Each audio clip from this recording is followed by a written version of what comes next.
ಈಗ ಎಕ್ಸೆಲ್ನ most exciting ಮತ್ತು most important topic ಬಗ್ಗೆ ತಿಳ್ಕೊಳ್ಳೋ ಅಂಥ ಟೈಮ್ ಬಂದಿದೆ. ಅದೇನೆಂದರೆ ಫಾರ್ಮುಲಾಸ್ ಮತ್ತು ಫಂಕ್ಷನ್ಸ್. ಎಕ್ಸೆಲ್ ಫೇಮಸ್ ಆಗಿರೋದೇ ಅದರ ಫಾರ್ಮುಲಾಸ್ ಮತ್ತು ಫಂಕ್ಷನ್ಗಳಿಗೋಸ್ಕರ. ಇವು ಡೇಟಾ ಅನಾಲಿಸಿಸ್ ಮತ್ತು ಆಟೋಮೇಷನ್ಗೆ ಬ್ಯಾಕ್ ಬೋನ್ ಆಗಿ ಕೆಲಸ ಮಾಡುತ್ತೆ.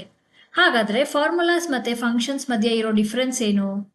ಫಾರ್ಮುಲಾಸ್ ಯೂಸರ್ ಡಿಫೈನ್ಡ್ ಎಕ್ಸ್ಪ್ರೆಷನ್, ಅಂದರೆ ನಾವು ಆಪರೇಟರ್ಸ್ ಯೂಸ್ ಮಾಡಿ ಸಿಂಪಲ್ ಕ್ಯಾಲ್ಕುಲೇಷನ್ಸ್ಗೆ ಯೂಸ್ ಮಾಡ್ತೀವಿ. ಅದೇ ಫಂಕ್ಷನ್ನ ನಾವು ಯಾವುದೇ ಥರ ಎಕ್ಸ್ಪ್ರೆಷನ್ನ ಯೂಸ್ ಮಾಡೋದಿಲ್ಲ, ಅದರ ಹೆಸರು ಮತ್ತು ಅದರ ಸಿಂಟೆಕ್ಸ್ನ ಯೂಸ್ ಮಾಡಿ ಕ್ಯಾಲ್ಕುಲೇಷನ್ಸ್ನ ಪರ್ಫಾರ್ಮ್ ಮಾಡ್ತೀವಿ. ಫಾರ್ಮುಲಾಸ್ನ ನಾವು ಮ್ಯಾನ್ಯುಯಲ್ ಆಗಿ ಎಂಟ್ರಿ ಮಾಡಿದರೆ ಫಂಕ್ಷನ್ಸ್ ಅನ್ನೋದು ಇನ್ಬಿಲ್ಟ್, ಅಂದರೆ ಎಕ್ಸೆಲಲ್ಲಿ ಫಂಕ್ಷನ್ಸ್ನ ನಾವು ಅದರ ಲೈಬ್ರರಿಯಿಂದ ಅದರ ಹೆಸರು ಮತ್ತು ಸಿಂಟೆಕ್ಸ್ನ ಯೂಸ್ ಮಾಡಿ ಕ್ಯಾಲ್ಕುಲೇಷನ್ಸ್ನ ಪರ್ಫಾರ್ಮ್ ಮಾಡ್ತೀವಿ. ಎಕ್ಸೆಲ್ನಲ್ಲಿ ಸುಮಾರು 500ಕ್ಕೂ ಹೆಚ್ಚು ಫಂಕ್ಷನ್ಸ್ಗಳು ನಮಗೆ ಅವೈಲಬಲ್ ಇದೆ. ಫಾರ್ಮುಲಾಸ್ ಟ್ಯಾಬಲ್ಲಿ ಫಂಕ್ಷನ್ ಲೈಬ್ರರಿ ಅಂತ ಏನಿದೆ, ಅದರಲ್ಲಿ ಪ್ರತಿಯೊಂದು ಫಂಕ್ಷನ್ ಕೂಡ ಅದರದೇ ಆದ ಫೀಲ್ಡ್ಗೆ ಅಸೈನ್ ಆಗಿದೆ. ನಾವು 500ಕ್ಕೆ ಹೆಚ್ಚು ಫಂಕ್ಷನ್ನು ಮಾಸ್ಟರ್ ಮಾಡೋ ಅವಶ್ಯಕತೆ ಇಲ್ಲ. ನಾವು ಕೆಲಸ ಮಾಡೋ ಫೀಲ್ಡ್ಗೆ ಅವಶ್ಯಕತೆ ಇರೋ ಅಂಥ ಫಂಕ್ಷನ್ಸ್ನ ನಾವು ಕಲ್ತ್ಕೊಂಡ್ರೆ ಸಾಕು.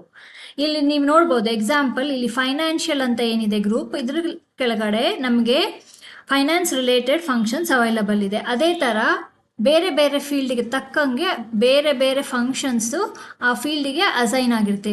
ಎಕ್ಸಾಂಪಲ್ ಇಲ್ಲಿ ಸ್ಟ್ಯಾಟಿಸ್ಟಿಕಲ್ ನೋಡ್ಬೋದು, ಸ್ಟ್ಯಾಟಿಸ್ಟಿಕಲ್ ಫಂಕ್ಷನ್ಸ್ ಎಲ್ಲ ಸ್ಟ್ಯಾಟಿಸ್ಟಿಕಲ್ ಗ್ರೂಪಲ್ಲಿದೆ. ಇಂಜಿನಿಯರಿಂಗ್ ರಿಲೇಟೆಡ್ ಫೀಲ್ಡ್ಗೆ ಸಂಬಂಧಪಟ್ಟಿರುವಂಥ ಫಂಕ್ಷನ್ಸ್ ಎಲ್ಲ ಇಂಜಿನಿಯರಿಂಗ್ ಗ್ರೂಪಲ್ಲಿದೆ. ಅದೇ ಥರ ಡೇಟ್ ಆ್ಯಂಡ್ ಟೈಮ್, ಟೆಕ್ಸ್ಟ್, ಇದೇ ಥರ ಬೇರೆ ಬೇರೆ ಗ್ರೂಪಲ್ಲಿ ಪ್ರತಿಯೊಂದು ಫಂಕ್ಷನ್ನು ಅಸೈನ್ ಆಗಿರುತ್ತೆ. ನಾವು ಎಕ್ಸೆಲ್ನಲ್ಲಿ ಬೇಸಿಕ್ ಆಗಿ ಕ್ಯಾಲ್ಕುಲೇಷನ್ ಪರ್ಫಾರ್ಮ್ ಮಾಡೋದು ಯಾವುದಂದರೆ addition of numbers. For example, ನಾನಿಲ್ಲಿ 2 ಸೆಲ್ಲಲ್ಲಿ ನಂಬರ್ಸ್ನ ಎಂಟ್ರ್ ಮಾಡ್ತಿದ್ದೀನಿ, 10 ಮತ್ತು 20 ಅಂತ. ಇದೆರಡನ್ನು ಆ್ಯಡ್ ಮಾಡಬೇಕಂತ ಅಂದರೆ ನಾನು ಮೊದಲಿಗೆ ಈಕ್ವಲ್ ಆಪರೇಟರ್ನ ಟೈಪ್ ಮಾಡಬೇಕು. ಯಾವ ಸೆಲ್ಲಲ್ಲಿ ನನಗೆ ಆನ್ಸರ್ ಬೇಕಿದೆಯೋ ಅಥವಾ ಕ್ಯಾಲ್ಕುಲೇಷನ್ಸ್ ಪರ್ಫಾರ್ಮ್ ಮಾಡಬೇಕಂತ ಇದ್ದೀನೋ ಆ ಸೆಲ್ಲಲ್ಲಿ ಸ್ಟಾರ್ಟ್ ಮಾಡಬೇಕಾಗಿರೋದು ಈಕ್ವಲ್ಸಿಂದ. ಇದು ಇಂಡಿಕೇಟ್ ಮಾಡೋದೇನೆಂದರೆ ಎಕ್ಸೆಲ್ಗೆ ನಾನು ಆ ಪರ್ಟಿಕ್ಯುಲರ್ ಸೆಲ್ಲಲ್ಲಿ ಫಾರ್ಮುಲಾ ಅಥವಾ ಫಂಕ್ಷನ್ನ ಎಂಟ್ರ್ ಮಾಡ್ತಾ ಇದ್ದೀನಿ ಕ್ಯಾಲ್ಕುಲೇಷನ್ಸ್ ಪರ್ಫಾರ್ಮ್ ಮಾಡೋದಕ್ಕೆ ಅಂತ.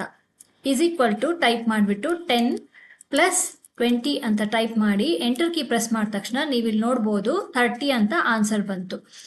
ಸೆಲ್ಲಲ್ಲಿ ನಮಗೆ 30 ಆನ್ಸರ್ ಬಂದ್ರೂ ಫಾರ್ಮುಲಾ ಬಾರಲ್ಲಿ ನಾನೇನು ಫಾರ್ಮುಲಾ ಎಂಟರ್ ಮಾಡಿದ್ದೀನಿ ಈಸ್ ಈಕ್ವಲ್ ಟು 10 + 20 ಅಂತ ಆ್ಯಸ್ ಇಟ್ ಈಸ್ ಡಿಸ್ಪ್ಲೇ ಆಗ್ತಿದೆ. ಸಪೋಸ್ ನನಗೆ ಇಲ್ಲಿ ನಂಬರ್ನ ಚೇಂಜ್ ಮಾಡಬೇಕು ಅಂತ ಅಂದರೆ 10ನ 5 ಅಂತ ಚೇಂಜ್ ಮಾಡಿದಾಗ ನೀವು ನೋಟಿಸ್ ಮಾಡ್ಬೋದು ಕೆಳಗಡೆ ಯಾವುದೇ ಥರ ಚೇಂಜಸ್ ನಮಗೆ ಕಾಣಿಸ್ತಾ ಇಲ್ಲ. ಯಾಕಂದರೆ ನಾನು 10 ಮತ್ತು 20ನ ಫಾರ್ಮುಲಾದಲ್ಲಿ ಹಾರ್ಡ್ ಕೋಡ್ ಮಾಡಿದ್ದೀನಿ.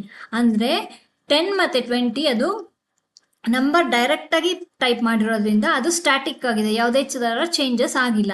ನನಗೆ ಡೈನಮಿಕ್ ಆಗಿ ಈ ಸೆಲ್ಲಲ್ಲಿ ನಂಬರ್ ಚೇಂಜ್ ಆದಂಗೆ ಇಲ್ಲಿ ಅಡಿಷನ್ನು ಚೇಂಜ್ ಆಗಬೇಕು ಅಂತ ಅಂದರೆ ನಾನಿಲ್ಲಿ ಯೂಸ್ ಮಾಡಬೇಕಾಗಿರೋ ಅಂಥ ಕಾನ್ಸೆಪ್ಟ್ ಏನಂದರೆ cell referencing. Is equal to type ಮಾಡಿ ಯಾವ ಸೆಲ್ಲಲ್ಲಿ ನಂಬರ್ ಎಂಟ್ರ್ ಮಾಡಿದ್ದೀನಿ F3, ಇದನ್ನ ಸೆಲ್ ರೆಫರೆನ್ಸಿಂಗ್ ಅಂತ ಕರಿತೀವಿ. ಅಂದರೆ ಒಂದು ಸೆಲ್ಲಲ್ಲಿ ಇನ್ನೊಂದು ಸೆಲ್ನಲ್ಲಿರೋ ವ್ಯಾಲ್ಯೂನ ನಾವು ತರಬೇಕು ಅಂತ ಅಂದರೆ ಅದನ್ನು ಸೆಲ್ ರೆಫರೆನ್ಸಿಂಗ್ ಅಂತ ಕರಿತೀವಿ. ಇಲ್ಲಿ ನಾನು ಈಸ್ ಈಕ್ವಲ್ ಟು F3ನಲ್ಲಿರೋ ವ್ಯಾಲ್ಯೂನ ರೆಫರ್ ಮಾಡ್ತಿದ್ದೀನಿ, ಪ್ಲಸ್ ಸಿಂಬಲ್ ಅಡಿಷನ್ಗೆ ಪ್ಲಸ್ ಆಪರೇಟರ್ ಟೈಪ್ ಮಾಡಿ ನೆಕ್ಸ್ಟ್ F4 ಸೆಲ್ ರೆಫರ್ ಮಾಡ್ತಾ ಇದ್ದೀನಿ. ಅಂದರೆ F3 ಮತ್ತು F4ನ ವ್ಯಾಲ್ಯೂಸ್ನ ರೆಫರ್ ಮಾಡಿ ಅದ್ರ ಮಧ್ಯೆ ಪ್ಲಸ್ ಆಪರೇಟರ್ನ ಯೂಸ್ ಮಾಡಿ ಅಡಿಷನ್ನ ಪರ್ಫಾರ್ಮ್ ಮಾಡ್ತಿದ್ದೀನಿ. F3 + F4 ಅಂತ ಟೈಪ್ ಮಾಡಿ ಎಂಟರ್ ಕೀ ಪ್ರೆಸ್ ಮಾಡಿದ ತಕ್ಷಣ ನೀವು ನೋಟಿಸ್ ಮಾಡ್ಬೋದು 5 + 20 ಏನಿದೆ ಅದು 25 ಕರೆಕ್ಟಾಗಿ ಆನ್ಸರ್ ಬಂದಿದೆ. ನಾನಿಲ್ಲಿ ಫಾರ್ಮುಲಾ ಏನು ಟೈಪ್ ಮಾಡಿದ್ದೆ ಅದು ಫಾರ್ಮುಲಾ ಬಾರಲ್ಲಿ ನಿಮಗೆ ಡಿಸ್ಪ್ಲೇ ಆಗುತ್ತೆ. ಅದೇ ಥರ ನಾನಿಲ್ಲಿ ಮತ್ತೆ ನಂಬರ್ ಇಲ್ಲಿ ಏನಾದರೂ 50 ಅಂತ ಚೇಂಜ್ ಮಾಡಿದೆ ಅಂತ ಅಂದರೆ ಇದು ನೀವು ನೋಡ್ಬೋದು ಆಟೋಮ್ಯಾಟಿಕ್ ಆಗಿ ಇದು ಡೈನಮಿಕ್ ಆಗಿ ನಾನು ನಂಬರ್ ಚೇಂಜ್ ಮಾಡ್ತಿದ್ದಂಗೆ ಇಲ್ಲಿ ಆನ್ಸರ್ ಕೂಡ ಚೇಂಜ್ ಆಗುತ್ತೆ. ಎಕ್ಸೆಲಲ್ಲಿ ಅಡಿಷನ್ ಮಾಡೋದಕ್ಕೆ ಸೆಲ್ ರೆಫರೆನ್ಸಿಂಗ್ ಮಾಡೋದು ಒಂದು ಮೆಥಡ್ ಆದರೆ ಇನ್ನೊಂದು ಮೆಥಡ್ ಫಂಕ್ಷನ್ಸ್ನ ಯೂಸ್ ಮಾಡ್ಬೋದು. ಅದಕ್ಕೂ ಮುಂಚೆ ನಾನಿಲ್ಲಿ ಒಂದು ಡೇಟಾ ಸೆಟ್ನ ರೆಡಿ ಮಾಡ್ಕೊಂಡಿದ್ದೀನಿ. ಇಯರ್ 2025ಗೆ January to ಡಿಸೆಂಬರ್ ಕೆಲವೊಂದು ವ್ಯಾಲ್ಯೂಸ್ನ ಎಂಟ್ರಿ ಮಾಡ್ಕೊಂಡಿದ್ದೀನಿ. ಆ ವ್ಯಾಲ್ಯೂಸ್ದು ಟೋಟಲ್ ನಾನು ಫೈಂಡ್ ಔಟ್ ಮಾಡಬೇಕು ಅಂತಂದರೆ ಇಲ್ಲೂ ಕೂಡ ನಾನು ಸೆಲ್ ರೆಫರೆನ್ಸಿಂಗ ಯೂಸ್ ಮಾಡ್ಬೋದು.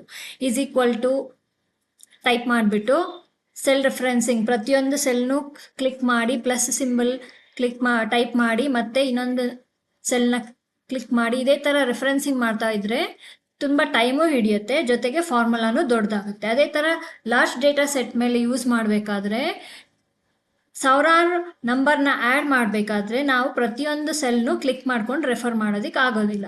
ಅದು ತುಂಬ ಟೈಮು ಹಿಡಿಯುತ್ತೆ, ಜೊತೆಗೆ ಫಾರ್ಮುಲಾನು ತುಂಬ ಉದ್ದ ಆಗುತ್ತೆ. ಸೊ ಇಲ್ಲಿ ಯೂಸ್ ಮಾಡೋ ಅಂಥ ಕಾನ್ಸೆಪ್ಟ್ ನಾವೇನಂತ ಅಂದರೆ ಫಂಕ್ಷನ್ಸ್. ಬೇಸಿಕ್ ಆಗಿ ನಾವು ಎಕ್ಸೆಲಲ್ಲಿ ಯೂಸ್ ಮಾಡೋ ಅಂಥ ಇಂಪಾರ್ಟೆಂಟ್ ಫಂಕ್ಷನ್ ಅಂತ ಅಂದರೆ ಅದು ಸಮ್. ನಾನು ಯಾವ ಸೆಲ್ಲಲ್ಲಿ ಟೋಟಲ್ ಮಾಡ್ಬೇಕಂತ ಇನ್ನು ಆ ಸೆಲ್ನ ಸೆಲೆಕ್ಟ್ ಮಾಡಿಕೊಂಡು ಈಕ್ವಲ್ಸ್ ಟೈಪ್ ಮಾಡಿ ಸಮ್ ಅಂತ ಟೈಪ್ ಮಾಡೋಕ್ಕೆ ಶುರು ಮಾಡಿದಾಗ ನೀವು ನೋಡ್ಬೋದು ಕೆಳಗಡೆ ಒಂದು ಲಿಸ್ಟ್ ಆಫ್ ಫಂಕ್ಷನ್ಸ್ ನಮಗೆ ಇಲ್ಲಿ ಡಿಸ್ಪ್ಲೇ ಆಗ್ತಾ ಇದೆ. ಅದನ್ನು ನಾವು ಇಂಟೆಲಿಸೆನ್ಸ್ ಅಂತ ಕರಿತೀವಿ ಎಕ್ಸೆಲಲ್ಲಿ. ಅಂದರೆ ನಾವು ಯಾವುದೇ ಒಂದು ಲೆಟರ್ ಅಥವಾ ವರ್ಡ್ನ ಟೈಪ್ ಮಾಡಬೇಕಾದ್ರೆ ಅದಕ್ಕೆ ರಿಲೇಟೆಡ್ ಆಗಿರೋ ಅಂಥ ಫಂಕ್ಷನ್ಸ್ ಲೈಬ್ರರಿಯಿಂದ ಆ ಫಂಕ್ಷನ್ಸ್ನ ಫೆಚ್ ಮಾಡಿಬಿಟ್ಟು ಆ ಫಂಕ್ಷನ್ ನೇಮ್ ಇಲ್ಲಿ ಡಿಸ್ಪ್ಲೇ ಆಗುತ್ತೆ. ನಮಗೆ ಯಾವ್ದು ಫಂಕ್ಷನ್ ನೇಮ್ ಬೇಕೋ ಅದನ್ನು ನಾವು ಸೆಲೆಕ್ಟ್ ಮಾಡ್ಬೋದು. ಇಲ್ಲಿ ಸಮ್ ಅನ್ನೋದು ಬೈ ಡಿಫಾಲ್ಟ್ ಸೆಲೆಕ್ಟ್ ಆಗಿದೆ. ನೀವು ಇಲ್ಲಿ ನೋಡ್ಬೋದು ರೈಟ್ ಸೈಡ್ ಒಂದು ಟೂಲ್ ಟಿಪ್ ತೋರಿಸ್ತಾ ಇದೆ. ಅಂದರೆ ಈ ಸಮ್ ಅನ್ನೋ ಫಂಕ್ಷನ್ ಏನು ಟಾಸ್ಕ್ನ ಪರ್ಫಾರ್ಮ್ ಮಾಡುತ್ತೆ ಅನ್ನೋದು ನಮಗಿಲ್ಲಿ ಟೂಲ್ ಟಿಪ್ ಮೂಲಕ ತೋರಿಸ್ತಾ ಇದೆ. Ads all the numbers in a range of cells ಅಂತ. ಟ್ಯಾಬ್ ಕೀ ಪ್ರೆಸ್ ಮಾಡಿದ ತಕ್ಷಣ ಆಟೋಮ್ಯಾಟಿಕ್ ಒಂದು ಓಪನ್ ಬ್ರ್ಯಾಕೆಟ್ ಅಪಿಯರ್ ಆಗುತ್ತೆ. ಕೆಳಗಡೆ ನೀವು ಇಲ್ಲಿ ನೋಡ್ಬೋದು, ಇಲ್ಲಿ ಕೆಳಗಡೆ ಏನು ತೋರಿಸ್ತಾ ಇದೆ, ಸಮ್ ಬ್ರ್ಯಾಕೆಟ್ ಓಪನ್ ಆಗಿದೆ, number 1 number 2 dot dot dot ಅಂತ ಇದೇನಿದೆ ಇದನ್ನು ಹೆಲ್ಪರ್ ಟೆಕ್ಸ್ಟ್ ಅಂತ ಕರಿತೀವಿ. ಹೆಲ್ಪರ್ ಟೆಕ್ಸ್ಟ್ ಅಂದರೆ ನಾವು ಟೈಪ್ ಮಾಡಿರೋ ಫಂಕ್ಷನ್ಗೆ ಯಾವ ಥರ ನಾವು ಆರ್ಗ್ಯುಮೆಂಟ್ಸ್ನ ಪಾಸ್ ಮಾಡಬೇಕು ಅಂತ. ಸೊ ನಾನಿಲ್ಲಿ ಸಮ್ ಅಂತ ಟೈಪ್ ಮಾಡಿಬಿಟ್ಟು ಬ್ರ್ಯಾಕೆಟ್ಸ್ ಓಪನ್ ಮಾಡಿ ನಾನಿಲ್ಲಿ ಜಾನ್ವರಿಯಿಂದ ಡಿಸೆಂಬರ್ವರೆಗೆ ಏನು ವ್ಯಾಲ್ಯೂಸ್ನ ಎಂಟ್ರ್ ಮಾಡಿದ್ದೀನಿ ಅದಷ್ಟು ರೇಂಜ್ ಮೂಲಕ ಸಮ್ ಅನ್ನೋ ಫಂಕ್ಷನ್ಗೆ ಪಾಸ್ ಮಾಡ್ತಾ ಇದ್ದೀನಿ. ಬ್ರ್ಯಾಕೆಟ್ಸ್ ಕ್ಲೋಸ್ ಮಾಡ್ತಿದ್ದೀನಿ. ಇಲ್ಲಿ ನೀವು ಕೆಳಗಡೆ ನೋಟಿಸ್ ಮಾಡ್ಬೋದು, ಹಿಂದೆನೂ ನಾನು ರೇಂಜ್ ಬಗ್ಗೆ ವಿಡಿಯೋ ಮಾಡಿದಾಗ ಅಲ್ಲೂ ಎಕ್ಸ್ಪ್ಲೈನ್ ಮಾಡಿದ್ದೀನಿ. C3 ಇಂದ C14 ಅಂದರೆ C3 ಇಲ್ಲಿ 2 ಡಾಟ್ ಏನು ಕಾಣಿಸ್ತಿದೆ ಅದನ್ನು ಕೋಲನ್ ಅಂತ ಕರಿತೀವಿ. C3 ಇಂದ C14 ಅಂದರೆ ಫಸ್ಟ್ ಸೆಲ್ ಮತ್ತು ನಾನು ಸೆಲೆಕ್ಟ್ ಮಾಡ್ಕೊಂಡಿರೋ ಲಾಸ್ಟ್ ಸೆಲ್ ಅದ್ರ ಮಧ್ಯೆ ಯಾವುದೇ ಸೆಲ್ ಬಂದ್ರೂ C3 ಇಂದ C14 ಅದಷ್ಟು ಆ್ಯಡ್ ಮಾಡೋದಕ್ಕೆ ನಾನಿಲ್ಲಿ ಆರ್ಗ್ಯುಮೆಂಟ್ ಆಗಿ ಸಮ್ ಫಂಕ್ಷನ್ಗೆ ಪಾಸ್ ಮಾಡ್ತಿದ್ದೀನಿ. ಎಂಟರ್ ಕೀ ಪ್ರೆಸ್ ಮಾಡಿದ ತಕ್ಷಣ ನೀವು ನೋಡ್ಬೋದು ಟೋಟಲ್ ವ್ಯಾಲ್ಯೂ ಏನಿದೆ ಇಲ್ಲಿ 20 + 30 + 22 ಇದೆಲ್ಲ ಆ್ಯಡ್ ಆಗಿ 249 ಟೋಟಲ್ಲು ಇಲ್ಲಿ ಡಿಸ್ಪ್ಲೇ ಆಗ್ತಿದೆ. ಇದನ್ನು ನಾವು ಕ್ರಾಸ್ ವೆರಿಫೈ ಮಾಡಬೇಕಂದ್ರೆ ಇದಿಷ್ಟನ್ನು ಸೆಲೆಕ್ಟ್ ಮಾಡಿಕೊಂಡು ಕೆಳಗಡೆ ಟಾಸ್ಕ್ ಬಾರಲ್ಲಿ ನೀವು ನೋಡ್ಬೋದು 249 ಸಮ್ ಇಲ್ಲಿ ಡಿಸ್ಪ್ಲೇ ಆಗ್ತಿದೆ. ಕೌಂಟ್ ಅಂದರೆ ನಾನು ಸೆಲೆಕ್ಟ್ ಮಾಡಿರೋ ನಂಬರ್ ಆಫ್ ಸೆಲ್ಸ್ ಏನಿದೆ ಅದು 12, ಅದರ ಆವ್ರೇಜ್ ಕೂಡ ಇಲ್ಲಿ ಡಿಸ್ಪ್ಲೇ ಆಗ್ತಾ ಇದೆ. 249 ಟೋಟಲ್ಲು ಇಲ್ಲಿ ನಮಗೆ ಡಿಸ್ಪ್ಲೇ ಆಗ್ತಾ ಇದೆ. ಎಕ್ಸೆಲ್ನಲ್ಲಿ ಬರೀ ಅಡಿಷನ್ ಅಲ್ಲದಲ್ಲೇ ಬೇರೆ ಆಪರೇಷನ್ಸ್ ಕೂಡ ಪರ್ಫಾರ್ಮ್ ಮಾಡ್ಬೋದು. ಎಕ್ಸಾಂಪಲ್ಗೆ ನಾವು ಪ್ಲಸ್ ಆಪರೇಟರ್ನ ಯೂಸ್ ಮಾಡಿ ಅಡಿಷನ್ ಮಾಡಿದರೆ ಮೈನಸ್ ಆಪರೇಟರ್ನ ಯೂಸ್ ಮಾಡಿ ಸಬ್ಟ್ರಾಕ್ಷನ್ ಮಾಡ್ತೀವಿ. ಅದೇ ಥರ ನಾವು ಕ್ಯಾಲ್ಕುಲೇಟ್ರಲ್ಲಿ ಇಂಟು ಯೂಸ್ ಮಾಡ್ತೀವಿ ಮಲ್ಟಿಪ್ಲೈ ಮಾಡೋದಕ್ಕೆ. ಆದರೆ ಇಲ್ಲಿ ಎಕ್ಸೆಲ್ನಲ್ಲಿ ನಾವು ಆಸ್ಟರಿಸ್ಕ್ ಸಿಂಬಲ್, ಇದನ್ನು ಸ್ಟಾರ್ ಸಿಂಬಲ್ ಅಂತಲೂ ಕರಿತೀವಿ, ಆಸ್ಟರಿಸ್ಕ್ ಸಿಂಬಲ್ ಯೂಸ್ ಮಾಡಿ ಮಲ್ಟಿಪ್ಲಿಕೇಶನ್ ಆಪರೇಷನ್ ಮಾಡ್ತೀವಿ. ಜೊತೆಗೆ ಫಾರ್ವರ್ಡ್ ಸ್ಲ್ಯಾಶ್ ಇಲ್ಲೇನು ಕಾಣಿಸ್ತಿದೆ ನಿಮಗೆ ಫಾರ್ವರ್ಡ್ ಸ್ಲ್ಯಾಶ್ ಅದನ್ನು ಡಿವಿಷನ್ಗೂ ಕೂಡ ಯೂಸ್ ಮಾಡ್ತೀವಿ.